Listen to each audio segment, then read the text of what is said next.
We have just arrived in the center of Kramatorsk. To tell you, it is largely deserted now.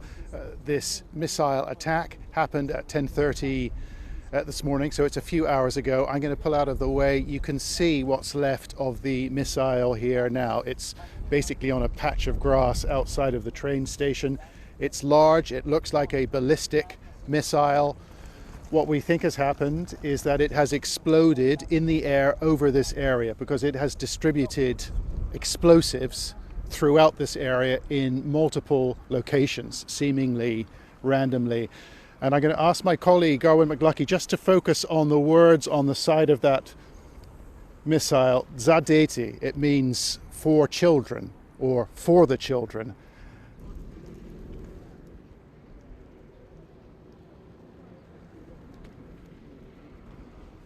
39 people we know have been killed. 4 of those are children themselves. The station manager here said she thought more than 100 were injured. We're alternatively hearing that some 300 people have been injured as well. What we don't know is whether this missile exploded above the airspace above the station or whether it was brought down by some sort of anti-rocket or anti-missile system. Let's go over to the station, but it has caused really terrible damage, horrific damage, largely to the people who were waiting here. Everybody knows this was a train station.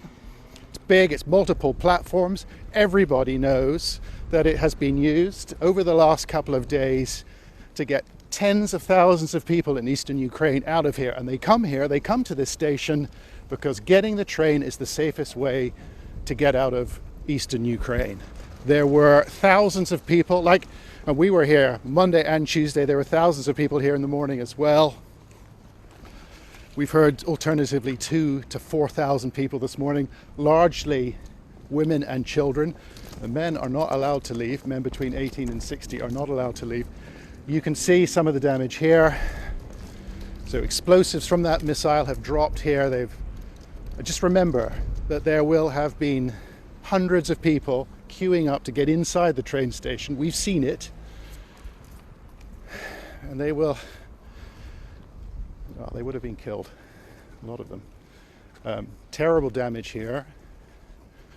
We can see people have brought their lunch, their packed lunches, a few bags here. And then they would have been queuing up to get into the booking hall. I should tell you that the police came and the ambulance, the fire service, the emergency services came very quickly, and those injured have been taken to hospital now. Bodies have been removed, but what I think we're going to find here is luggage in the baggage hall. There we go. There's a lot of luggage here that has been left. We've been here for about 5 or 10 minutes. We've heard people's phones ringing in the bags. Obviously, relatives very worried about their loved ones. They don't know where they are.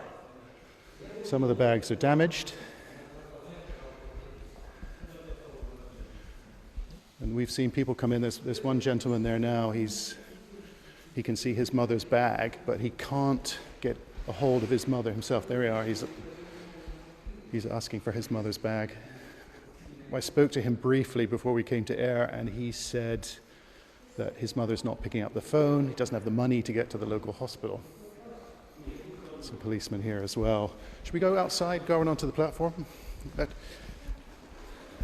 going to keep going out onto the platform here. Again, parts of that missile, explosive content in that missile, landed here by the train tracks. Again, I don't want to go too close because there is blood, but again, you can see the damage that it has left. People drop their possessions. There's water, there's just personal things, fruit, apples, people have brought for the journey. There's a cap. Everything that people needed to look after themselves on the journey to Lviv, the city in western Ukraine, because that is where people wanted to go. There's a couple of trains per day come to Lviv. And actually the explosives have damaged a train standing out there on one of the tracks. It's now deserted. There are thousands and thousands of people have been queuing up to get on these trains. Now obviously it's completely shut the station down. And I should say that there was a missile strike about 30 kilometers from here at a town called Barankova that hit the railway lines. So they already had problems in terms of getting people out of here. The railway lines had been hit just not too far from here, about 30 kilometers away. And we heard this morning that the railway authorities had found a way to get these evacuation trains out despite the damage in this town. This is altogether on a different scale, and I don't know where it will leave the evacuation, this general evacuation that's been going on. The governor of this region, he's been saying for a couple of weeks now that he wants everybody to get out, both for their personal safety and because he expects this major Russian offensive, which is not very far away from here at the moment. He expects, to put it matter-of-factly, he expects to be fighting in this city, Kramatorsk, Slavyansk, another city nearby. He expects these cities to be at the heart of the fighting, and he doesn't want people here, he does for their own safety, and he doesn't want them to get in the way of his troops as well. You know, in terms of responsibility, the Russian state media has already claimed that the Ukrainians have fired on themselves. I think that is highly, highly unlikely. I think that has very, very little credibility. But the Ukrainian army and the reserves, they would draw people from this community, from Kramatorsk. It just begs the question, would people fire on themselves? Would they fire on their friends, their family? It's just highly, highly unlikely. And there will be an investigation. I'm sure there has to be an investigation here because this would qualify as a war crime under the Geneva Conventions. This is an attack on civilians, clearly an attack on civilians. Everybody knew what was happening at this train station. Tens of thousands of people had passed through here. We can go to another section if you want to stick with us. Okay, let's just go over onto another side of the station. It just gives you an idea of how the explosives from this rocket, from this missile, dropped in different locations around the station itself. You can see some of the windows have been broken. There are shrapnel holes in the walls. Powerful, powerful blast. And it must have been absolutely terrifying. I mean, there will have been thousands of people at the station. I mean, when we were here, we saw hundreds of people here on the benches, standing with their bags, waiting for the trains to come.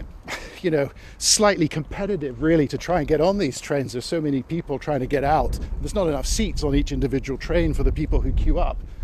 And then again, here you can see, again, there would have been people sitting here waiting, completely unaware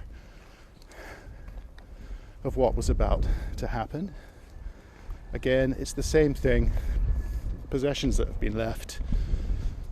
I can see fruit and apples, water, stuff that people have brought for the journey. Anybody would bring for a long journey, and it is a long journey to Lviv. There's also blood. There's a small crater here you can see, probably where the explosives hit. Punched a small hole in the platform. Again, some broken windows as well. Must have been terrifying for the people who are here. It is now deserted.